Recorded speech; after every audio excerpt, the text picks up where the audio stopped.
எப்படி சார்? தமிழ்நாட்டோட வருகை திடீர் வருகை என்ன? இது திடீர் பயணம் அப்படின்னு இல்லை. உங்களுக்கு தெரியும், 1993 நான் பல முறை தமிழ்நாட்டுக்கு சென்றிருக்கேன், மற்ற இடங்களுக்கு சென்றிருக்கேன். இது ஒரு திடீர் பயணம் இல்லை, இது ஒரு அரசியல் பயணமும் இல்லை. என்ன அப்படின்னா, மனைவி என் கூட வந்திருக்காங்க.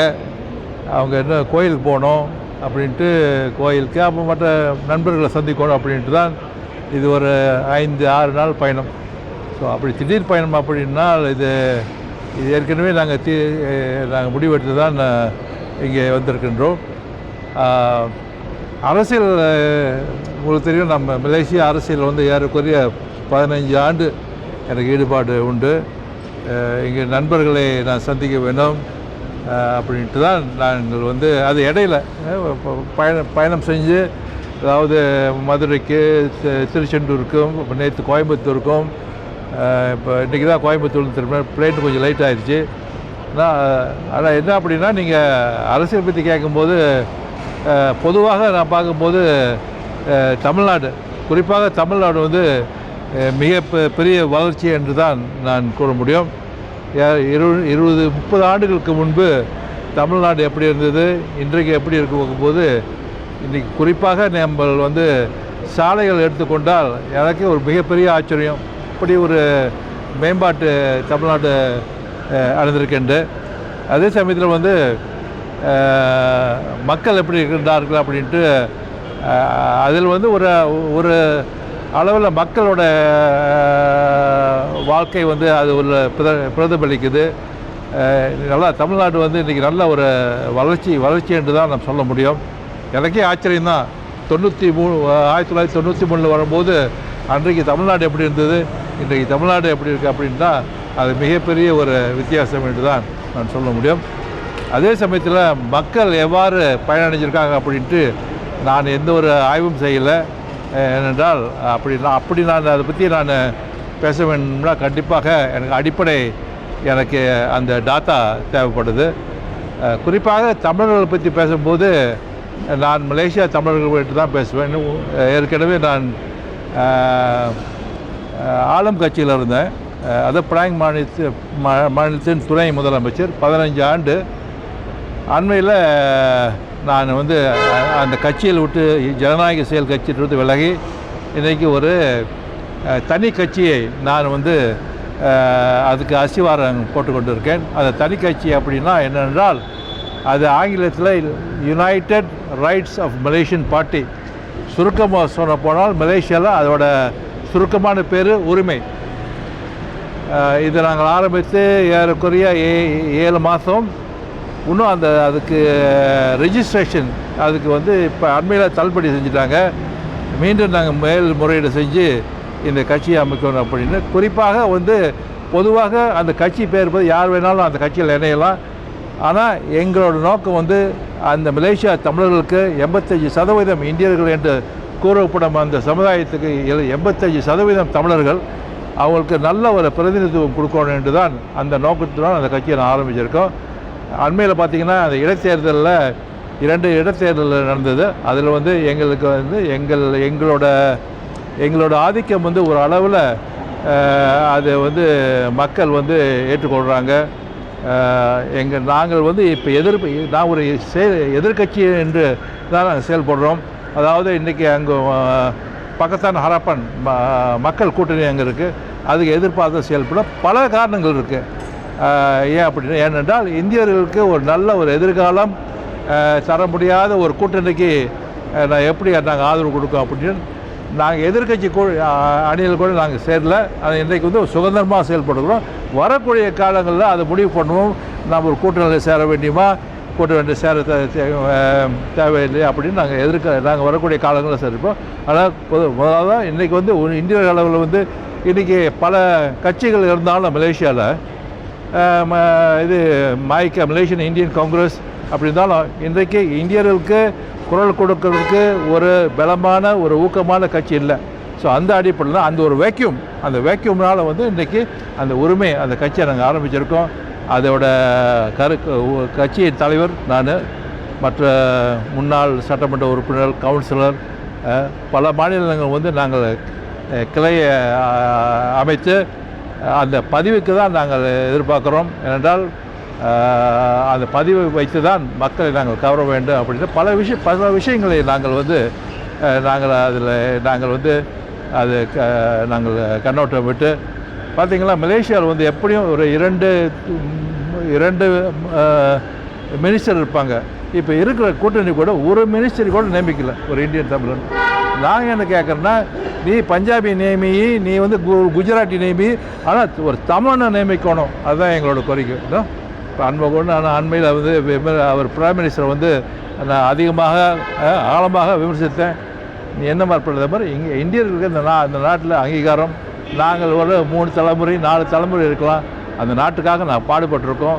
அதனால் அங்கே மலேசியா எடுத்துக்கொட்டால் இந்தியன் நாங்கள் பொதுவாக சொல்லுவோம். ஆனால் 85% வந்து அங்கே தமிழர்கள் தான். தமிழ் பள்ளி இருக்குது, எங்களுக்கு அதிகமான கோயில் இருக்குது. அப்படி இருக்கும்போது எங்களை அடையாளத்தை நாங்கள் காப்பாற்றணும். அது என்ன இருந்தாலும் சரி, அந்த அடையாளம் தான் எங்களுக்கு மிக முக்கியம். அந்த அடையாளம் இல்லாட்டி நாங்கள் வந்து சிதறி போவோம் அந்த நாட்டில். அதனால் வருவாங்க அங்கே தமிழ் எங்களுக்கு வந்து டெப்யூட்டி மினிஸ்டர்ஸ் இருக்காங்க, அது இருக்காங்க அப்படின்ட்டா. ஒரு மினிஸ்டர் இருக்கும்போது தமிழருக்கு ஒரு சரியான ஒரு பிரதிநிதித்துவம் கொடுப்பாரா இல்லையான்னு அப்படி தெரியல. ஆனால் ஒரு அடையாளத்துக்கு ஒரு மினிஸ்டர் கூட கொடுக்க முடியலன்னா அப்புறம் எப்பேற்பட்ட அரசாங்கம் அது? அதனால் இன்றைக்கு வந்து அதுக்காக நான் இங்கே வரல. சில கோயிலுக்கெல்லாம் போகணும், மனைவி வந்திருக்கேன், எங்கூட நண்பர்களை சந்திக்கணும். வைகோவை சந்தித்தேன், அப்புறம் சில அரசியல்வாதிகளை சந்தித்தேன், வைகோவோட மகனை சந்தித்தேன். இப்போது துரை வைகோ அவர் வந்து இப்போது எம்பி, திருச்சி நாடாளுமன்ற உறுப்பினர். இவர் ஒரு சோஷியல் விசிட் என்று தான் நம்ம கூற முடியும். பிற்பாடு நம்ம பார்ப்போம். எப்படின்னா எனக்கு முக்கியம் வந்து அந்த கட்சியை நாங்கள் வந்து அந்த கட்சிக்கு நாங்கள் உயிர் கொடுக்கணும். வரக்கூடிய தேர்தலில் ஏறக்குறைய 3 ஆண்டு தேர்தல் வந்து அப்போ நல்ல ஒரு சந்தர்ப்ப சூழ்நிலை தான் நாங்கள் கூட்டணியை வந்து கூட்டணி கட்சி இல்லாமல் வந்து அரசாங்கத்தை அமைக்க முடியாது. இப்போவே எங்களுக்கு நல்ல ஒரு வரவேற்பு இருக்குது. அந்த வரவேற்பை நாங்கள் ஏற்றுக்கொண்டு மக்கள் மத்தியில் நாங்கள் இடம் பிடித்தால் கண்டிப்பாக மலேசியாவில் ஒரே கட்சி உரிமை தான் இந்தியர்களுக்கு. அது வேறு யாரும் அந்த கட்சி இருக்குது, நிறைய கட்சியெல்லாம் இருக்குது. ஆனால் எல்லாம் போய் பதவிக்கும் என்ன சொல்லுவாங்க, பணத்துக்கு ஆசைப்பட்டு அந்த இப்போ ஆளும் கட்சியில் சேர்ந்துருக்காங்க. அவர் பிரதமர் அன்வார் இப்ராஹிம் எனக்கு நெருக்கமான நண்பர் தான். ஆனால் இப்போ வந்து அவர் போக்கெல்லாம் சரியில்லை. அப்படி இருக்கும்போது சில விஷயங்களை வந்து அங்குள்ள தமிழர்களை அவரை புண்படுத்தியிருக்காரு. இது நாம் ஏற்றுக்கொள்ள முடியாது. அதனால் அது ஒரு 75% அங்குள்ள மலேசியா தமிழர்கள் வந்து ஒரு தொழிலாளி வர்க்கத்தை சேர்ந்ததுனால எங்களுக்கு வந்து ஒரு அந்த தன்மானம், அந்த சுயமரியாதை, இதை தான் நான் வந்து இன்றைக்கி வலியுறுத்திருக்கேன். அது இல்லாட்டி அப்போ நாங்கள் அங்கே மலேசியாவில் இருக்கிற என்ன பிரயோஜனம் என்று தான் எனக்கே தெரியல. சரி, இந்தியாவோட பட்ஜெட் வெளியிட்டிருக்காங்க, அதை பற்றி படிக்கிறீங்களா? அந்த பட்ஜெட்டை பற்றி என்ன நினைக்கிறீங்க? நான் அதிகமாக படிக்கலையா. இன்றைக்கி வந்து இந்த இந்தியா டைம்ஸ், இந்து டுடேலாம் படித்தேன். அதாவது தமிழ்நாட்டு அரசாங்கம் வந்து அந்த பட்ஜெட் ஏற்றுக்கொள்ளல. அதாவது அந்த பட்ஜெட் ஒரு பாரபட்சமான பட்ஜெட் அப்படின்ட்டு அவர் ஸ்டாலின் சொல்லியிருந்தார். அது நான் ஒன்றும் ஆழமாக ஆராயல. எது அப்படின்னா அது ஒரு பழிவாங்கக்கூடிய ஒரு பட்ஜெட்டாக தான் இருக்குது. எந்தெந்த மாநிலம் எந்தெந்த கட்சி வந்து மத்திய அரசாங்கத்துக்கு ஆதரவு கொடுத்தாங்களோ அவங்க பேரு கூட சொல்லியிருக்காங்க.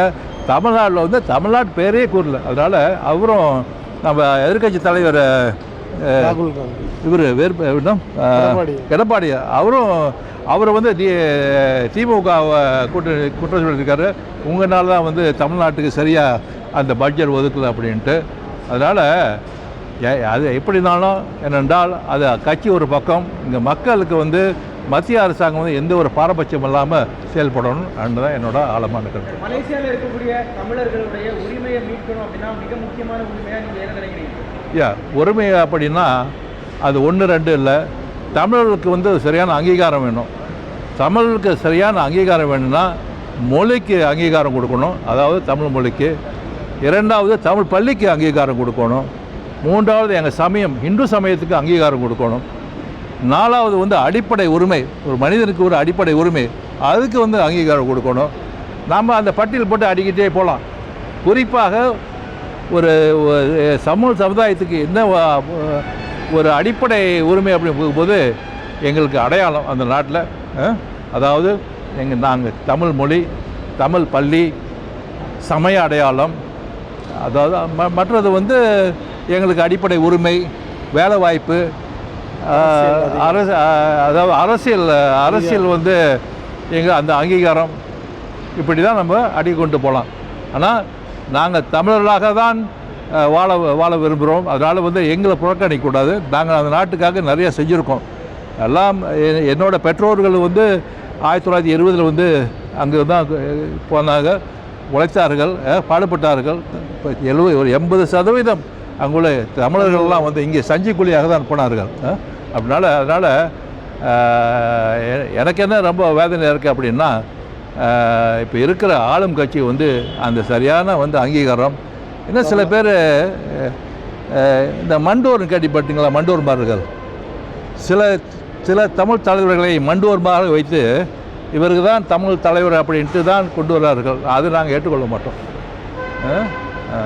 அதனால் அது சில பேர் கூப்பிட்றாங்க, ராமசாமி எங்களை மண்டோர்னு கூப்பிட்றாரு, அப்புறம் வேறு எப்படி நான் கூப்பிட்றேன் அவங்கள?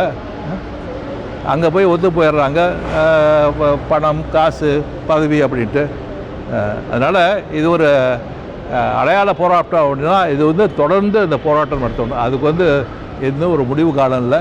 கண்டிப்பாக எனக்கு அடுத்து கண்டிப்பாக சில போராட்டம் வருவார்கள். அதனால் எங்களுக்கு வேண்டியது வந்து எங்கள் சுயமரியாதை. அப்போ பெரியார் என்ன சொன்னாரோ அதுதான் எனக்கு பெரியார் மேலே ரொம்ப பற்று.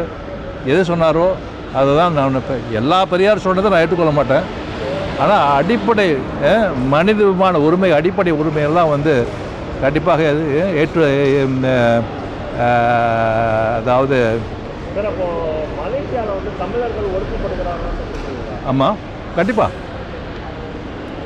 அது தமிழர்கள் ஒதுக்கப்படாட்டி ஏன் நான் கட்சி ஆரம்பிக்கிறேன்? எதுக்காக நான் கட்சி ஆரம்பிக்கிறேன்? புது கட்சி. சில பேர் சொன்னாங்க இன்னும் 4-5 கட்சி இருக்குது, இது ஒரு சிறுபான்மை சமுதாயம், இதுக்கே நீங்கள் கட்சி ஆரம்பிக்கிறீங்க, நீங்கள் என்ன அரசியல் என்ன பழி வாங்குற அரசியல் நடத்துகிறீங்களா அப்படின்ட்டு. நான் ஒன்றே ஒரு கேள்வி தான் கேட்டேன். இன்றைக்கி 4-5 கட்சி இருக்குது, ஏதாச்சும் ஒரு கட்சி வந்து இன்றைக்கி வந்து சுறுசுறுப்பாக தகரீகமாக இன்றைக்கி செயல்பட சொன்னுங்க. அப்போ ஒரு கட்சியை நீ கண்டுபிடிச்சிட்டிங்கன்னா இதில் வந்து நான் பின் வாங்கிடுறேன்னு. தொடர்ந்து வந்து பார்த்தீங்கன்னா அனைத்து நாடுகளுமே வந்து பார்த்தீங்கன்னா பெரும்பான்மையான மக்கள் வந்து தங்களோட பலத்தை காட்டுறது வந்து ஒரு நிரந்தரம் தான். ஆமாம். அமெரிக்காவில் வந்து பார்த்தீங்கன்னா கருப்பினத்தவர்கள் மேலே வெள்ளை இனத்தவர்கள் வந்து கண்டிப்பாக. அதே மாதிரி பாலஸ்தீனில் வந்து பார்த்தீங்கன்னா அந்த பக்கத்தில் வந்து இந்தியாவில் வந்து பார்த்தீங்கன்னா இருக்கக்கூடிய சிறுபான்மையினர்கள் மேலே பாஜக உள்ளிட்ட கட்சிகளும் ஆதிபத்தியர்கள் வந்து தொடர்ந்து கண்டிப்பாக இதை முழுமையாக தடுக்கணும்னா ஐயா, நீங்கள் சொல்கிறத வந்து நான் ஏற்றுக்கொள்கிறேன். நீங்கள் பேலஸ்தீனி பார்த்துக்க, இஸ்ரேலுக்கு பேலஸ்தீனுக்கு நீ பல நாளுக்கு வந்து சிறுபான்மை வந்து இன்றைக்கி வந்து ஒதுக்குறாங்க, அவங்க நசுக்கப்படுறாங்க. அதெல்லாம் இதுதான் ஒரு இயற்கை, இது இயல்பாகவே நம்ம இப்படி தான் இருக்கோம் அப்படின்னு நம்ம ஏற்றுக்கொள்ள முடியுமா? அது தடுக்கிறது தான் நான் வந்து அந்த போராட்டத்தை நான் வந்து விடணும். அதனால தான் நாங்கள் உரிமை அந்த கட்சியை நான் இன்றைக்கி ஆரம்பிச்சிருக்கேன். ஏனென்றால் நாங்கள் ஏற்றுக்கொள்ள மாட்டோம், நாங்கள் சிறுபான்மை தான், எங்களுக்கு வந்து அரசியல் பலம் இல்லை தான் அப்படின்ட்டுலாம் அது வந்து இருக்குது. ஆனால் இதை ஏற்றுக்கொள்கிறோமோ இல்லையா அப்படின்ட்டு தான் இந்த அடிப்படையில் தான் நான் வந்து இந்த புது அரசியல் கட்சியை நான் தொடங்கியிருக்கேன். வந்து கட்சிக்கு நீங்கள் சொல்லக்கூடிய கட்சிக்கு வந்து அங்கீகாரம் கொடுக்கப்படவில்லை என்றால் அடுத்த கட்ட நடவடிக்கை. ஐயா, அவங்க அங்கீகாரம் கொடுக்குறாங்களோ இப்போ இருக்க ஆளும் கொடுக்குறாங்களோ அதை பற்றி எனக்கு கவலையே இல்லை. அங்கீகாரம் மக்கள்கிட்ட வரணும். மக்கள்கிட்ட இருந்து வந்தால் தான் அங்கீகாரம்.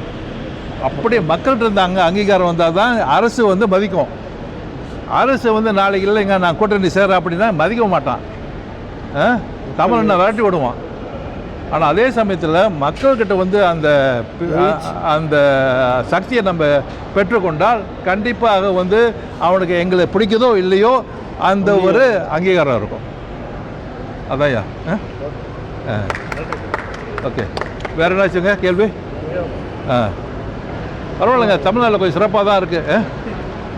நான் வந்து அரசியல் பேச தமிழ்நாடு அரசியல் எப்படி அப்படின்ட்டு, ஆனால் இன்றைக்கி ஒரு அளவில் போயிட்டு வந்து பார்க்கும்போது மேம்பாட்டெல்லாம் ஒரு மிகப்பெரிய அளவில் இருக்குது. நல்லா இருக்குது, சந்தோஷமாக இருக்குது தமிழ்நாட்டு பார்க்கும்போது. எங்களுக்கு கவலை, நாங்கள் வேறு வழியில் போகிறோம், அதான் எனக்கு கவலை. ஓகே.